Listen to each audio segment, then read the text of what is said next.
Arul Thiru William Grove.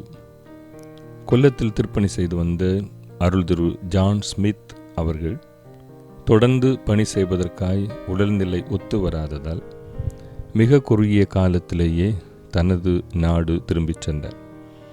அவ்விடத்தில் பணி செய்ய லண்டன் அருள்பணி சங்கத்தால் அனுப்பப்பட்டவரே வில்லியம் க்ரோவ். வில்லியம் க்ரோவ் இங்கிலாந்தில் உள்ள பிரைன்ட்ரி என்னும் இடத்தில் பிறந்தார். கோஸ்போர்ட்டில் உள்ள அருள்பணி பயிற்சி மையத்தில் பயிற்சி பெற்றவர். திருவிதாங்கூரில் உள்ள லண்டன் அருள்பணி சங்கத்தின் அருள்பணிக்களமாகிய கொல்லத்தில் பணி நியமனம் பெற்றார். 1822 ஆண்டு ஜூலை 11 நாள் அருள்பொழிவு பெற்றார். இங்கிலாந்தின் பெல்பர் பகுதியை சார்ந்த நட்டால் என்பவரை திருமணம் செய்தவர். குடும்பமாய் 1823 ஆண்டு மார்ச் மாதம் 9 இங்கிலாந்திலிருந்து பயணம் புறப்பட்டு 1823 ஆண்டு அக்டோபர் மாதம் 6 கொல்லம் வந்து சேர்ந்தார். ஸ்மித் ஐயர் விட்டு சென்ற பணியை தொடர்ந்தார். அவராலும் நீண்ட காலம் பணி செய்வதற்கு அவரது உடல்நிலை அவரை அனுமதிக்கவில்லை. 2 வருடங்களில் ஒரு பெரியவருக்கும் 3 குழந்தைகளுக்கும் ஞான ஸ்நானம் கொடுத்தார். அதில் ஒரு குழந்தை க்ரோவ் ஐயரின் குழந்தை.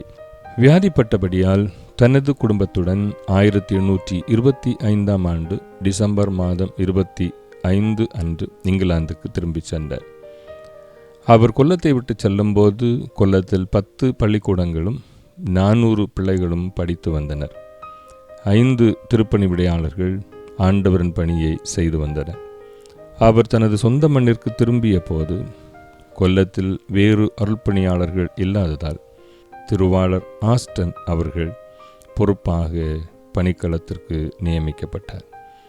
மீட் ஐயரும் மால்ட் ஐயரும் கொல்லத்திற்கு அடிக்கடி சென்று அருள்பணியை கவனித்து வந்தனர். க்ரோவ் ஐயரை குறித்து அதிகமாக வரலாற்று பதிவுகள் இல்லாவிட்டாலும் அவர் வாயிலாக கிறிஸ்துவின் அன்பை அறிந்து திருமுழுக்கு பெற்ற புன்னியன் என்பவரை குறித்த பதிவு ஒன்று அவரால் பதிவு செய்யப்பட்டுள்ளது.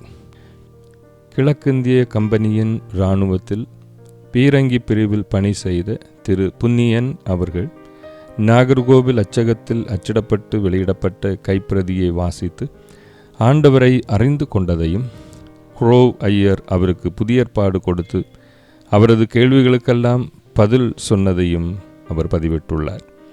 புதிய ஏற்பாட்டை குறித்து புன்னியன் என்ற மனிதர் சொன்ன வார்த்தை, இது என்னை போஷிக்கிறது, இது என்னை போஷிக்கிறது.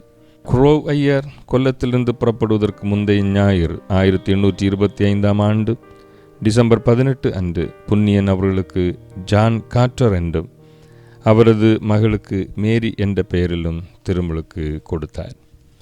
க்ரோவ் ஐயர் தனது கடிதத்தின் இறுதி பகுதியில், கர்த்தராகிய இயேசு கிறிஸ்துவின் நாளில் என் சந்தோஷமும் மகிழ்ச்சியின் கிரீடமுமாக அவரை சந்திப்பேன் என்று நம்புகிறேன் என்று எழுதினார். இங்கிலாந்து திருச்சபையில் பணி செய்து 1872 ஆண்டு நவம்பர் மாதம் 27 அன்று வில்லியம் க்ரோவ் ஐயர் அவர்கள் இறை அழைப்பை பெற்றார்கள். கொல்லத்தில் அர்ப்பணத்தோடு பணி செய்தும் எதிர்பார்த்தது போன்ற வளர்ச்சி திருப்பணியில் காணாவிடினும் தான் திருமுழுக்கு கொடுத்த சிலரை குறித்த அவரது விசுவாச அறிக்கை நம்மையும் திருப்பணியில் உற்சாகப்படுத்துகின்றன.